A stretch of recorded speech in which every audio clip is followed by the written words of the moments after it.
Now we're going to look at seed sowing, and we'll start off with the Pittosporum, and that was the one I showed you to begin with that had the sticky seed. So I've mixed the Pittosporum with some sand, and you can see the Pittosporum seeds are actually red. It's not a skin colour, the seed is red, and they're much looser. So I've made these rows in my seed tray with the seed mix, and all I'm going to do is just drop the seed into the rows. Some of them are still a little bit sticky. That's all right. And if they bump into each other, you just separate them a bit to try to prevent over-sowing or your seedlings coming up too close together, which makes them tricky to prick out. That's the term you use when you're going from a seed tray into a tube, in our case. Right. So that's our row of Pittosporum, and you can sort of push it down a bit. I tend to use a label. They're a bit sticky, I'll leave them. So then we looked at the elephant's ears or alocasia. That's the unprepared seed, and the prepared seed's brown. And you just, again, just like sowing your veggie garden, put them in each row. And push these ones down, they shouldn't stick. There's a general rule that you sow the seed to twice the diameter of the seed. So they don't need to be too deep. If they're too deep, they won't get enough light, and then they just, there you go, pop that one in. So leave those exposed. Then there was, we've got the lily-pilly.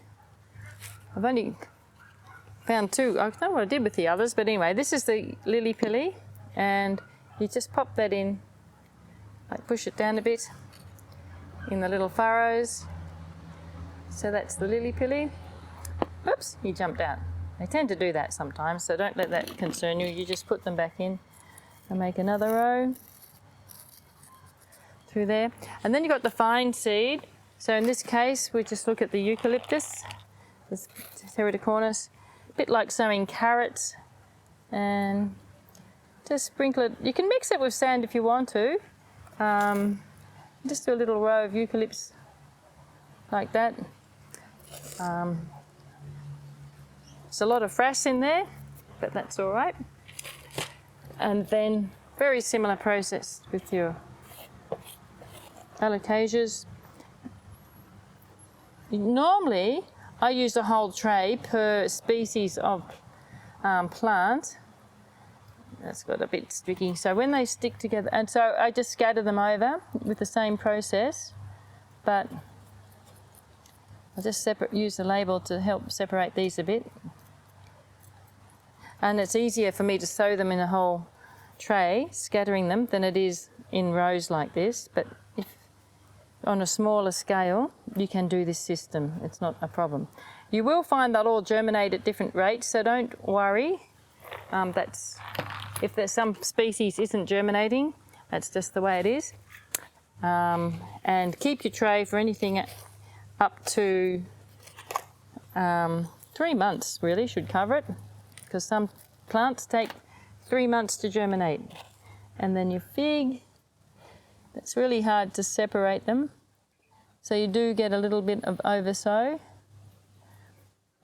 And to separate them a little bit, I'll just run my label through there like that.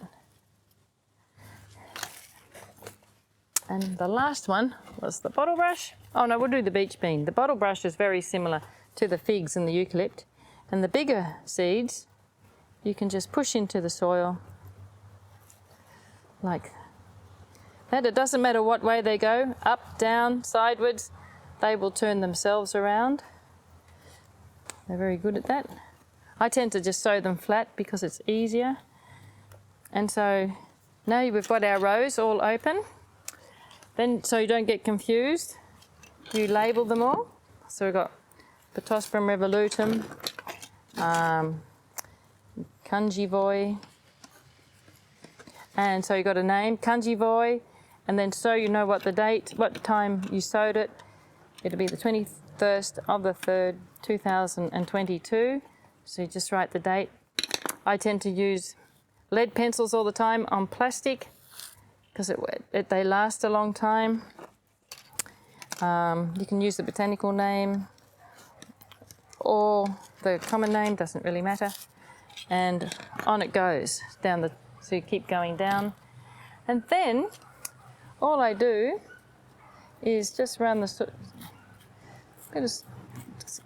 a piece of plastic or something and run it over the rows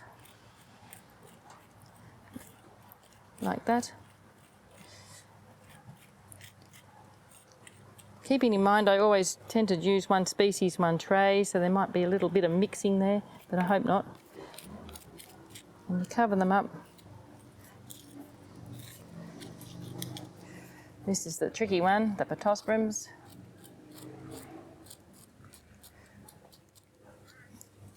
Probably what I actually need is a little bit more sand, which I can get from here. And you can cover them just like this.